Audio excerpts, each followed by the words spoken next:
Good morning, students. Today we'll start a new chapter in chemistry, class 8th, and that is the hydrogen. You all have studied, you know about hydrogen. Hydrogen is an element whose symbol is H and its atomic number is 1. It is the first element in the periodic table. And hydrogen is the most abundant element which are present in the universe. We can say hydrogen exists in 3 isotopic forms, and I have written here H11, H12 and H13. What is it actually? You have studied about the isotopes. Isotopes are those elements having the same atomic number but different mass number. Means atoms of the same element having same atomic number but different mass number. So here we can say the isotopes of hydrogen. The atomic number is 1 in all the 3 cases, whereas the mass number is, in first case it is 1, in second it is 2, and the third it is, the mass number is 3. And the name of these isotopes are, this is H11, this is called protium, H12 this is called deuterium, and H13 this is called tritium. So there are 3 isotopes of the hydrogen: protium, deuterium and tritium. So hydrogen exists in these 3 isotopic forms, and hydrogen is an element which is highly reactive element, we can say, and the number of protons present in the hydrogen is 1. The number of electron is also 1 because proton is equal to the number of electron, but hydrogen has no neutron, means the number of neutron is 0. And hydrogen exists in the gaseous state mostly, and hydrogen when one hydrogen combines with another hydrogen atom, that is H plus H, it forms hydrogen molecule, H2 molecule. Means H2 is a diatomic in nature. Diatomic means because it contains 2 atoms. Monoatomic, diatomic, triatomic you have studied. Monoatomic means which have 1 atom, diatomic means which have 2 atoms, and triatomic means which have 3 atoms. So here the hydrogen H2, they exist in the diatomic state. And if we study the discovery of hydrogen, how the hydrogen element was discovered, so many scientists, they did many experiments for the discovery of hydrogen. In 1671, first of all, Robert Boyle, he was a scientist. He did an experiment with iron filling and the hydrochloric acid. Means he reacted iron as well as hydrochloric acid. So what did he find in his experiment? That when iron was reacted with hydrochloric acid, it forms ferric chloride and hydrogen gas. Means hydrogen gas was liberated in the atmosphere. So by this he discovered the hydrogen element. And another scientist also, he did another experiment in 1766. Henry Cavendish, he was a scientist. He identified the hydrogen as an element. He also reacted the hydrochloric acid with the zinc element, zinc metal. And what did he see that in his experiment, Zn, when he combined with HCl, hydrochloric acid, he found ZnCl2 was formed as well as hydrogen gas was released in the atmosphere. So this Henry Cavendish, he did an experiment by reacting the hydrochloric acid with the zinc, and he found that the hydrogen gas is releasing. And another scientist in 1783, Antoine Lavoisier, he named the word as hydrogen, because hydro means water. It is derived from the word hydrogen. Hydro, it is derived from the 2 words. Hydro means water and gen means generator. So that's why it is named as hydrogen, and this name was given by the scientist Antoine Lavoisier.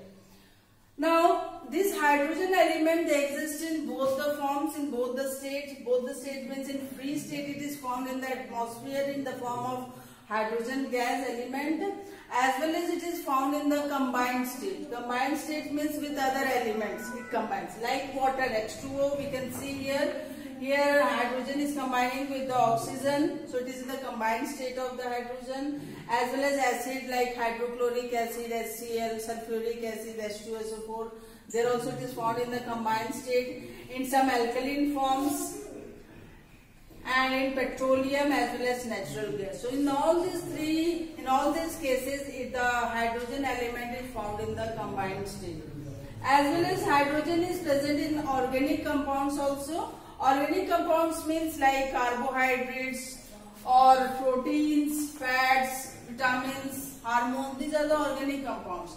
And in the organic compounds also the hydrogen is present in the combined state.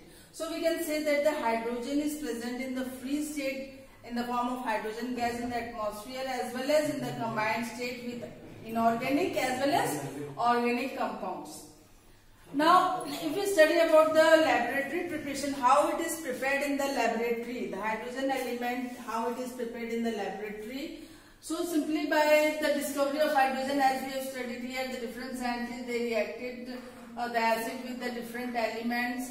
So here in the lab also, laboratory preparation, we can also produce hydrogen gas by reacting metal with dilute acid. We can take any dilute acid, and metal we can take like sodium, aluminium, zinc. These are the metal, means react to metal we have to take.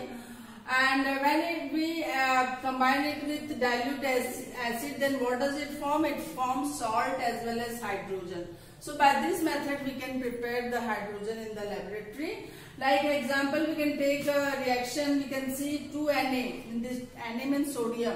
Sodium and combines with H2SO4, that is sulfuric acid, it forms sodium sulfate, Na2SO4. And hydrogen gas is released. So here hydrogen is prepared by reacting sodium with sulfuric acid. Means here the Na2SO4 which is formed, it is the sodium salt, sodium sulfate we can say. Actually it is the salt of the sodium only. And second, the gas which is produced here is the hydrogen gas H2.